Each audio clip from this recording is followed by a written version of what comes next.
Well, the Dodgers are 2025 World Series champions. It seems only fitting, Anthony, to go back and talk about the biggest moments, not just of the World Series, but of the postseason as a whole. And I'll be honest, Anthony, when I originally set out to make this list, I had watched Sportsnet LA and I was thinking, I can make a top 10. Let's get to 10 most important moments from the World Series. And then I was like, I got way more than 10 that need to be on this list. And I was like, and then there were some important moments from the rest of the postseason as well. And so why I ended up on this number, I do not know. But let me present to you my top 21 plays from the 2025 postseason.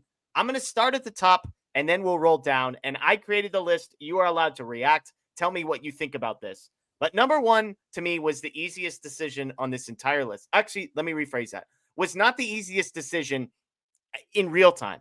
But as I've had time to think about this, it's the easiest decision. I've got Miguel Rojas's game-tying home run in Game 7 as the number one moment of the 2025 postseason, simply because the Dodgers were 2 outs away from losing the World Series, and the only reason they didn't is because Miguel Rojas hit a home run. To me, the only question is not, is it number one on this list, Anthony? It's, was this the biggest home run in franchise history? Is this ahead of Kirk Gibson and Freddie Freeman's walk-off grand slam last year? To me, that's the question. Yeah, and I saw that question posed today. I agree with you on the number one for that home run. Given the circumstances, I can't think of a bigger home run because both Freddie and Gibson were game ones, and had they not hit those, there's still a chance those teams win the World Series. Yep. If Miggy doesn't hit that home run and he flies out, the game's over, and the Dodgers lose. Yeah. And we're having a conversation now about how big of a disappointment this season was. Yeah. And so, yeah, I'm with you. I cannot think of a bigger home run that I know about in franchise history. Yeah.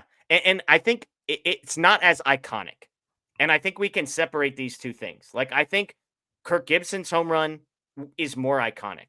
Freddie Freeman's walk-off grand slam, because of the circumstances, because it's a grand slam, because of the pose, because it's the Yankees, all those things, more iconic.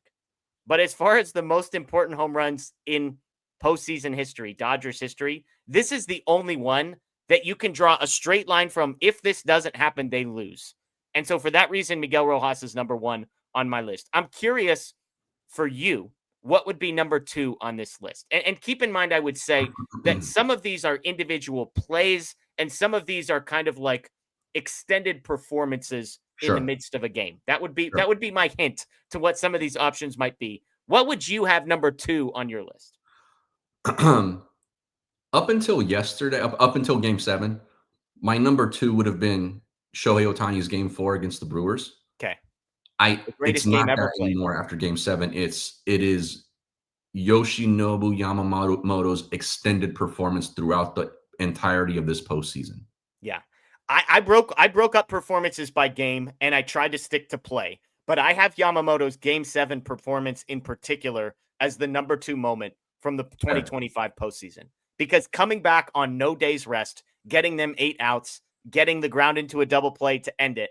To me, listening to other players talk about it, Anthony, that has to be number two on my list, given the way that it will be remembered by players. They are telling you what you think, what they think about that moment, and the best in the world are looking at what Yamamoto did and saying basically the same things they were saying about Ohtani's crazy performance, except this one came in Game 7 of the World Series. This was unicorn, alien type stuff, robot type stuff, I think Blake Snell said, for Yamamoto. So he's number two for me. Number three for me is the Will Smith home run, because at some point you can't get too far down this list without talking about the guy who, hit the go-ahead home run in Game 7 of the World Series in the 11th inning. So Smith is number three for me. Then I've got Freddie Freeman's walk-off home run in the 18th inning as number four on my list.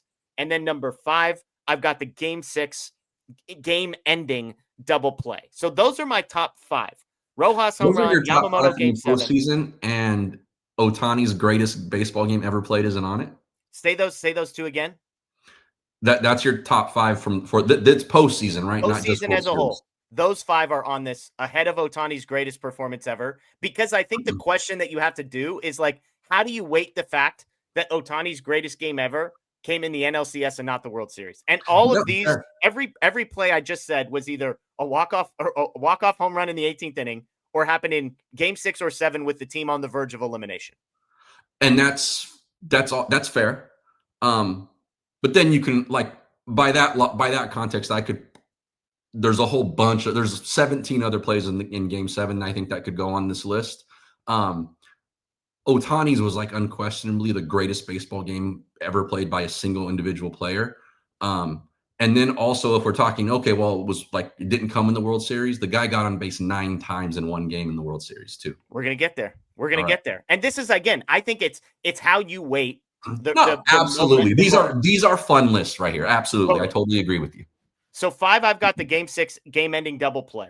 I say that, sorry to interrupt you. I say that to say how incredible this whole postseason run is, crazy. That those moments are not yet mentioned. Totally. And again, I set out to come up with the list of 10, and we get to 21, folks. I promise you're going to get to 21, and you're going to have something. In honor of Walker Buehler. So number 6, I have Andy Pages' catch, because I cannot emphasize enough that if that catch does not happen, the Dodgers lose the World Series. So you could say Ohtani played the greatest game ever. How can this be behind Pages' catch? And I would just simply tell you, if Pages doesn't truck stick Kike in that moment, none of it matters. Ohtani's greatest game ever goes down and gets forgotten about, basically, if not. So I've got Pages 6, and then I have one more thing. Let me ask you this. Yeah. We called Rojas' home run maybe the biggest home run in Dodger history.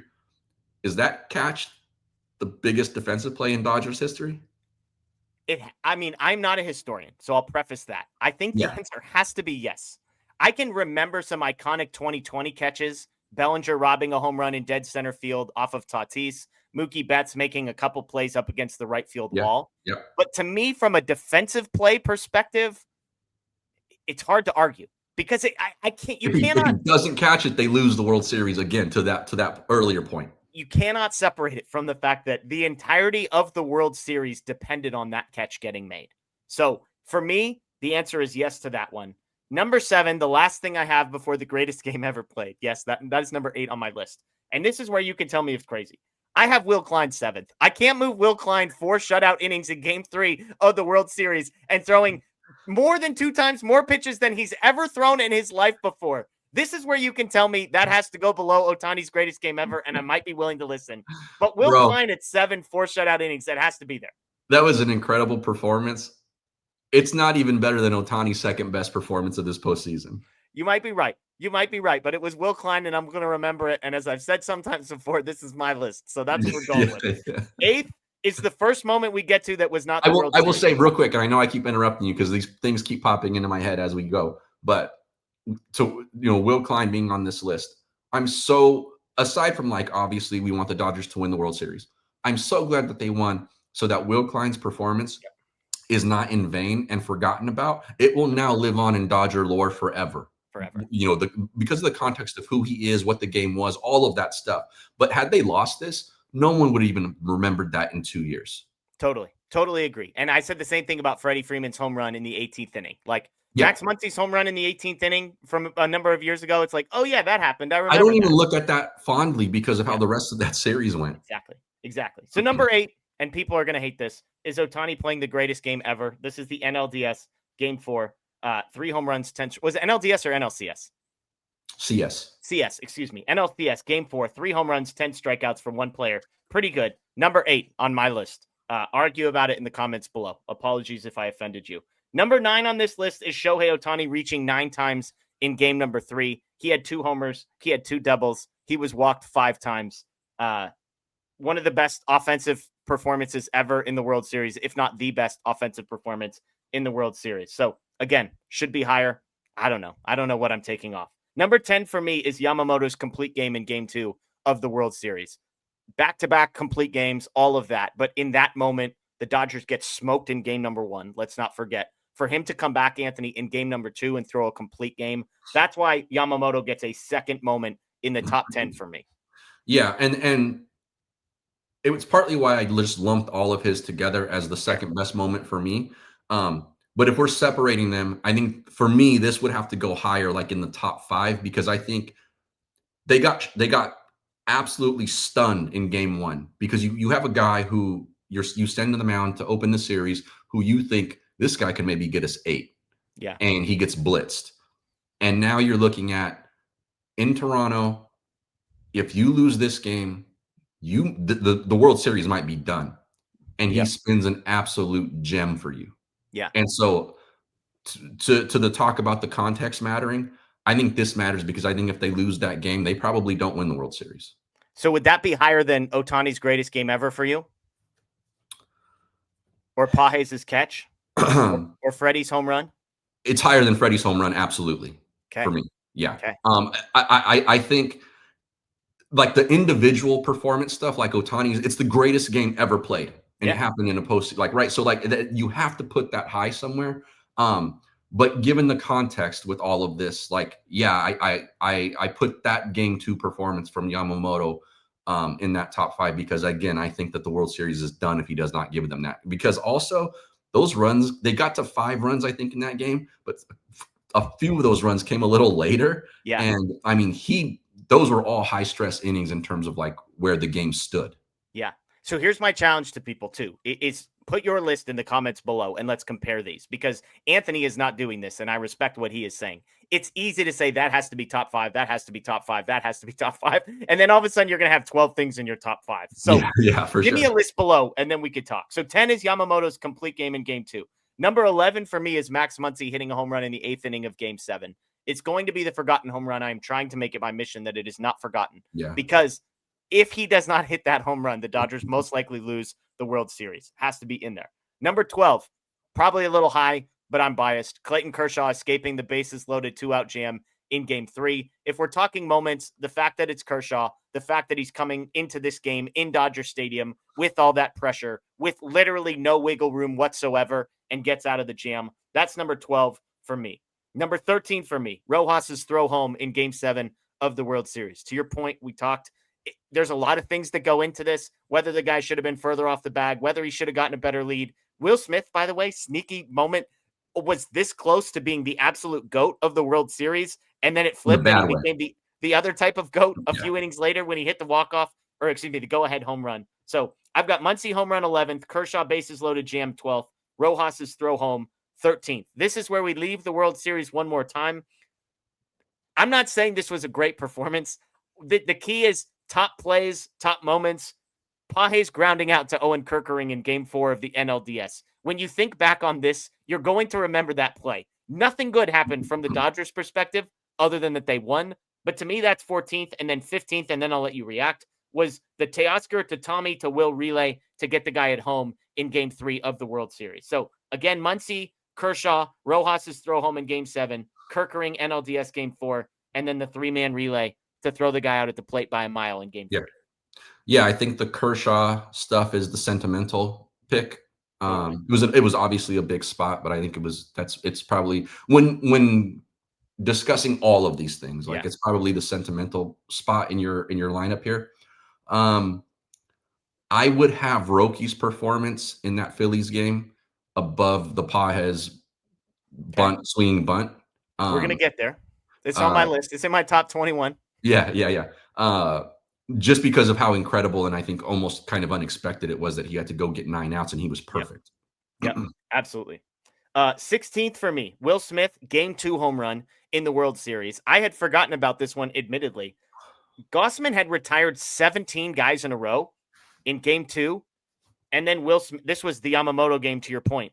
And then Will Smith hits a home run and then Max Muncy hits a home run to go ahead. So everything we said about Yamamoto in game 2, this is the offensive side of that where the Dodgers are down 1-0. It looks like Gausman is going to kill them. And then all of a sudden, Will Smith hits a home run.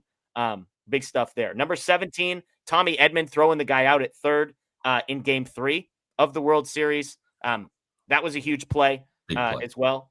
Number 18 was game 6, Yamamoto's performance. Again, somebody could tell me this is way higher. 6 innings pitched, 1 earned run. I'm not discounting this performance. I want to make abundantly clear.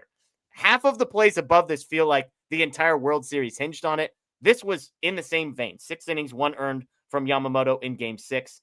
That's my 16, 17, 18. Will Smith, game 2 homer. Edman throwing the guy out at third. And then Yamamoto in game 6. My guess is you're going to tell me Yamamoto game 6 needs to be higher on this list. And as I read this out loud, Anthony, I'll be honest, I think I agree with you. Yeah, the Yamamoto performance needs to be higher. It's funny though, because it's like it was almost a little bit like from a statistical standpoint, that was not his best performance in the Correct. World Series or in the postseason, right? He was coming off of 2 complete games. But yeah, obviously considering the circumstances, and they were a game, was an elimination game for the Dodgers. Yeah, fantastic. Yeah. It's worth pointing out that, by the way, 16 of this 18 are all World Series moments, which just goes to show you both how iconic this World Series was, how many crazy moments and plays there were, but also to some degree how kind of ho-hum the first 3 rounds. Like, I went looking and I'm like, I mean, there's nothing in the Red Series that's of note. The Brewers, I they thought swept. Ohtani's game 1 was fantastic. Like, he opened the playoffs with the home Totally. run. Totally. Like, But, and again, it's like, I'm not discounting the things that aren't on this list. I think it just goes to show, like, when we're talking about Tommy Edman throwing a guy out from shallow right field, throwing a guy out at third in game 3 of the World Series, like, that's always going to be way higher on the list, and that's 17th for me. 3 more on this list. Number 19, a couple people have mentioned NLDS game 2. It's the wheel play. Bottom of the 9th, up by 1, perfectly executed by the Dodgers. That's number 19. Number 20, you've referenced already, Roki Sasaki throwing 3 perfect innings in game 4 of the NLDS. I didn't know this. In 10 2/3 in the postseason, Roki Sasaki had a 0.8 ERA for the Dodgers. 3 innings there. That's the lasting image in my mind of Roki Sasaki, was him standing looking like he was ready to pitch with his glove on the entire time in the dugout. That's beautiful. number 20 for me. And then number 21, a moment that I nearly forgot, but I think deserves to be on this list. It's from the NLDS. It's game number 1. It's Teoscar Hernández. He hit a 3-run home run. This is a while ago. I don't expect people to totally remember this. The Dodgers were down 3-2 in the 7th in game 1 of the NLDS, and Teo hit a 3-run home run to go from down 3-2 to up 5-3. They win that game. It obviously sets the tone for the rest of that series, and the Dodgers win 3-1. So that's how I finish out my top 21. Again, intended to be a top 10. Too many. Is there anything that, like, as you hear this list, you're like, I can't believe this thing is not on there? Not, I can't believe it. I think your list is pretty comprehensive. We know now where I stand on what I think should be higher or what should be lower, which is all good. The one thing I would probably include somewhere, maybe it's a top 22 for me. But I thought Tyler Glasnow's 3 pitches to get out of that incredible jam to win game 6, right? Yeah, and I had the double play as number 5, so maybe we just lump in Glasnow, Kike, Rojas into one place. Yeah, that's fair, because I thought that was took huge stones to go in there and do that. I also think, like, we need to stop questioning this guy's whatever it is that you're questioning about him that makes everybody think like he's not a guy. Because that was not an easy situation to come into, especially as a starting pitcher. And I think he mentioned today he had to go. He was on with the Sportsnet guys after the stage celebration, and they asked him about that, and he was like, "Yeah, it was like the adrenaline kicked in as soon as the phone rang." And he's like, when you're a starter, you're used to like, okay, I got the ball in my hands 45 minutes before first pitch and all of this stuff. And he's like, I had to get hot in 10 pitches or whatever, and come in and get out of that. So I thought that performance, and then now understanding that he was not completely healthy, and then he still came in and pitched in game 7. We have to shake this guy's soft thing. We have one real piece of evidence that, like, he might have been mentally weak, and that was in that Phillies game at the beginning of this season when it was raining and the whole mud in the cleats and all of that, blah, blah, blah. Aside from all that, the guy's had legitimate injuries, and when he's not been hurt, he's been fantastic as a Dodger. Yeah, absolutely. Absolutely. Some others that, like, I think his postseason ERA this year was in the ones. It was coming into the World Series. I think it ended up a little bit higher than that because of the starting, and I mean every inherited runner in the World Series, I think, ended up scoring on those guys. Some other stuff that didn't get mentioned, obviously Yamamoto's first complete game, probably deserving of mention. I would add, like, Blake Snell's first 2 appearances in the postseason were like 2 of the most dominant appearances I've ever seen from any pitcher ever. That game against the Brewers and that game score being as high as it was, like, that was the stuff of, like, historic like legend. Like, I mean, that was a fantastic performance. And Dave robbed him of a complete game there. Yep, it's true. Snell in game one probably ends up on this list, if not for some of those reasons. So that's my list. Let me know in the comments below. I want to hear from some people. What did I mess up? What are the plays I'm missing? And before you tell me something deserves to be in the top 5 or the top 10, you better leave me in your comments what your top 5 and your top 10 are, and we'll talk about it down there. All right.